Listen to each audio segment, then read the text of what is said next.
Namasté à tous. Bienvenue sur ma chaîne de yoga Jujuna Yoga. Aujourd'hui, je pensais vous parler des différents types de postures qui existent en yoga. Il y a 9 types de postures et peut-être encore plus. Donc on va les répertorier, on va les expliquer, on va analyser leurs bienfaits et également quel chakra ces différents types de postures vont solliciter. Donc on va tout de suite commencer avec le premier type de posture, ce sont les postures debout. Dans un cours de yoga, on est très souvent debout. Donc ces postures vont solliciter l'enracinement au sol, puisque vous êtes debout, la conscience du corps. C'est pour cela d'ailleurs que dans les cours débutants, il y a beaucoup de postures debout. La souplesse du dos, tous les étirements, évidemment, les postures debout vont les travailler. On va prendre un exemple tout simple, la posture de Tadasana, la posture de la montagne, ou Samastiti.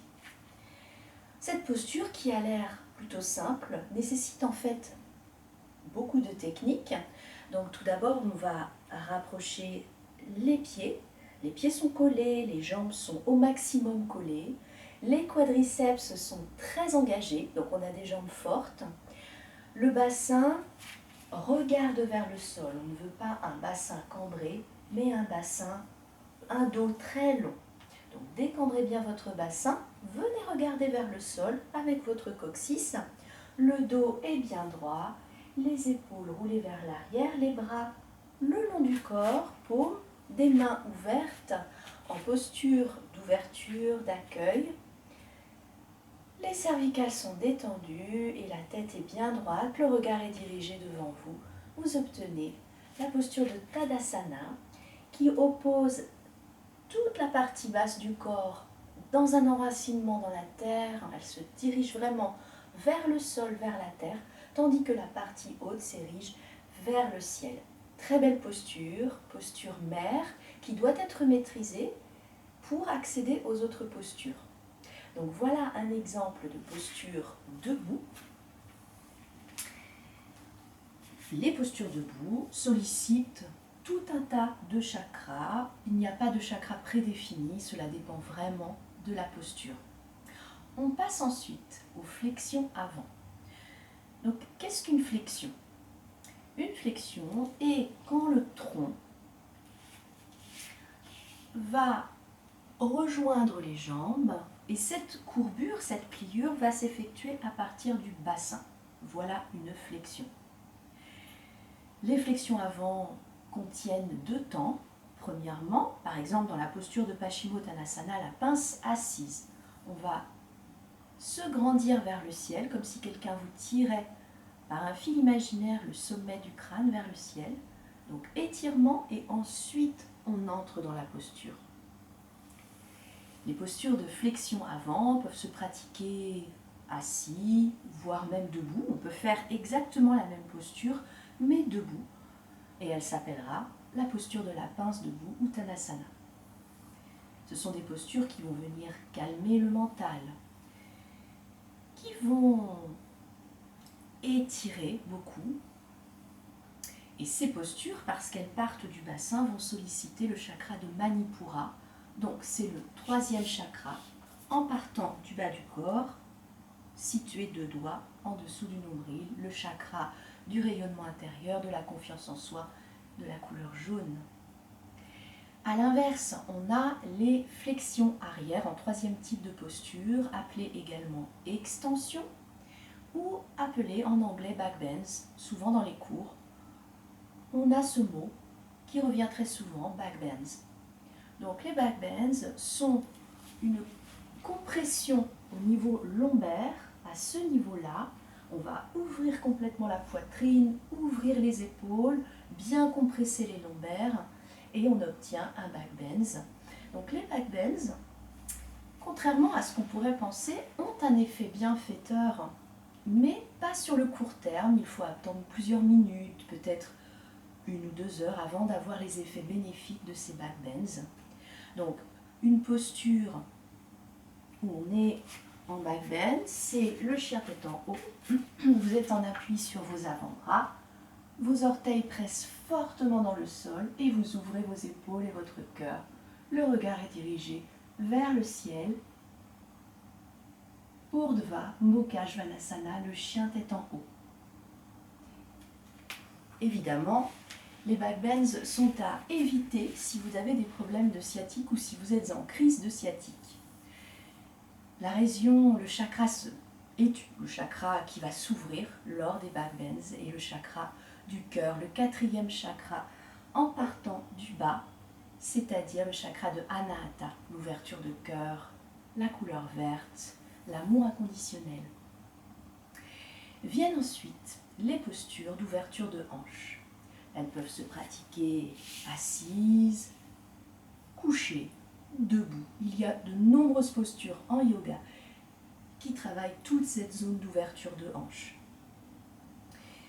Quand on travaille l'ouverture de hanches, il y a beaucoup d'énergie qui va se libérer de cette partie, beaucoup d'émotions. Les traumas, les expériences douloureuses, délicates, viennent souvent se loger dans les hanches. Donc si vous êtes émotionnel, si vous avez des larmes qui montent, c'est tout à fait normal.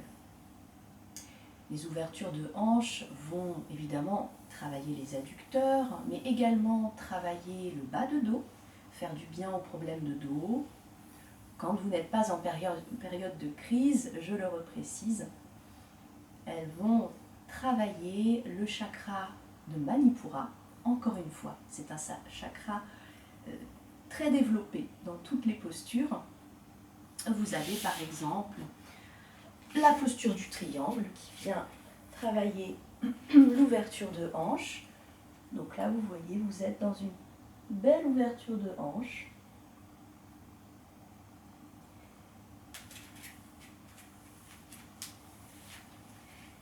Le type de posture suivant sont les postures de centre. Donc encore une fois, le chakra travaillé va être Manipura. Donc les postures de centre sont une flexion avant où on va beaucoup engager les abdos. Toute la partie abdominale va être vraiment très engagée. En yoga, on dit qu'on engage Uddiyana Bandha. Alors un bandha, c'est un verrou énergétique très rapidement. On vient contracter les abdominaux, on continue bien sûr de respirer pour approfondir la posture, prendre conscience de toute la zone concernée, aller beaucoup plus loin dans la posture et surtout pouvoir la tenir. Voilà, donc les postures de centre engagent les abdominaux. Ce sont des postures qui peuvent être difficiles. On a la posture de la chaise. Donc en Tadasana, inspirez, rentrez dans la posture de la chaise. Vous regardez entre vos mains, vous serrez bien vos pieds, vos genoux, vos cuisses et surtout vous contractez les abdominaux, ce qui va arrondir votre bas de dos et le protéger. C'est ce qu'on cherche. On a des postures beaucoup plus difficiles. La posture par exemple de Bakasana, la posture du corbeau ou de la grue. Ensuite, les postures de torsion. Pareil que dans la flexion avant, les torsions nécessitent 2 mouvements, un étirement vers le haut et ensuite on va pouvoir torsionner, tourner le corps à l'arrière. Les postures de torsion viennent masser les organes digestifs, améliorer votre digestion. Elles sollicitent, encore une fois, Manipura. C'est lui qui va vraiment être actif dans ces mouvements de torsion. Elle va calmer le système nerveux, assouplir la colonne vertébrale. Les postures de torsion ont beaucoup de vertus et elles sont souvent recommandées après un repas généreux, par exemple les repas de fête. Et bien le lendemain, faites des petites torsions, vous voyez, vraiment très simples, ou au sol, vous pouvez vous mettre au sol, basculer les jambes d'un côté, venir regarder du côté opposé à vos jambes, Ça va vous faire beaucoup de bien pour digérer. Et ensuite, les postures restauratives. Ces postures restauratives nécessitent du matériel comme des coussins, un bolster, une sangle, une chaise, une couverture. Ce sont des postures qui vont être gardées plusieurs minutes et qui sont faites pour le lâcher-prise. Donc, grâce à la gravité, votre corps va progressivement lâcher petit à petit et votre esprit, du coup, va suivre le corps. Ce sont des postures très intéressantes. En période de stress, pratiquer quelques postures restauratives et les maintenir surtout est vraiment très efficace. Il y a également les postures d'équilibre. Donc, les postures d'équilibre sont difficiles. Elles demandent une grande conscience du corps, beaucoup de concentration, de recentrage. Et là, le regard, le point fixé par le regard est très important. Dans les postures d'équilibre, les deux chakras stimulés vont être le chakra du bas, Muladhara, le chakra racine, et le chakra sacré juste au-dessus, Svadhisthana. Donc des postures vraiment très intéressantes à travailler, pour la confiance en soi aussi. Et enfin, le dernier type de posture sont les inversions, souvent pratiquées en fin de cours. Donc une inversion est quand le cœur est plus bas que le cerveau, est plus haut que le cerveau. Donc par exemple dans la posture sur la tête ou dans la posture sur les épaules. Le cœur est beaucoup plus haut que le cerveau et du coup le sang circule vraiment librement au niveau du cerveau, votre cœur est énergisé, vos cellules sont régénérées. Ce sont des postures avec beaucoup de bénéfices mais qui peuvent faire peur.